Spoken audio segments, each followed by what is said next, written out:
My husband signed away his rights and left us because he wants normal children.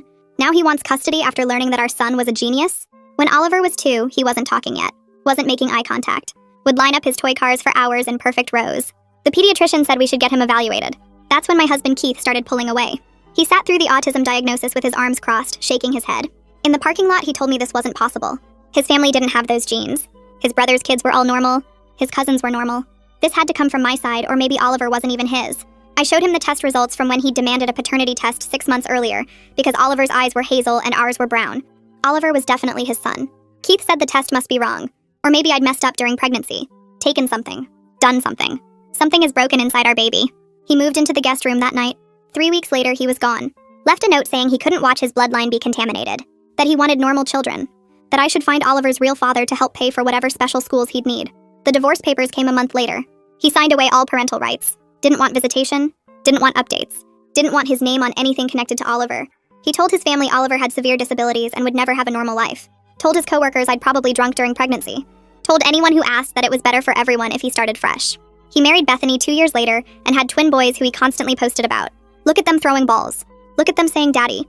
Look at his real sons being perfectly normal. Meanwhile, Oliver and I figured things out alone. Speech therapy 3 times a week. Occupational therapy twice a week. Special education preschool. I worked nights at the hospital so I could be there for all his appointments during the day. We lived on peanut butter sandwiches and whatever was on sale. But Oliver was incredible. By 4, he was reading chapter books. By 5, he was doing multiplication. By 6, he was playing piano pieces after hearing them once. The autism wasn't a flaw. It was just how his brilliant brain worked. He saw patterns nobody else could see. Remembered everything he read. Could solve complex problems in his head. His teachers started using words like gifted and prodigy, and exceptional. By 8, Oliver was in a special program for profoundly gifted children. He won the state science fair with a project about mathematical patterns in nature.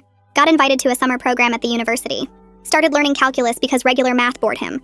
The local newspaper did a story about him. That's when Keith called for the first time in 6 years. He'd seen the article. Wanted to know why I hadn't told him Oliver was doing so well. Said he had a right to know about his son's accomplishments. I reminded him he'd signed away those rights. He hung up, but he didn't stop.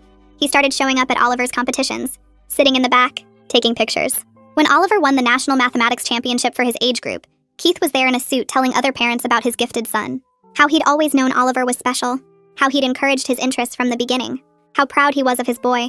Oliver didn't even know who he was. Called him the strange man who kept staring at him. Last week, Oliver got accepted to a prestigious academy for gifted children. Full scholarship. Newspaper coverage. Television interview. The story of the 9-year-old autistic genius heading to a school for future leaders. Keith showed up at our door with Bethany and the twins. Said it was time for Oliver to meet his brothers. That they were a family. He wanted to be part of Oliver's journey. That he could provide things I couldn't. Private tutors, better resources,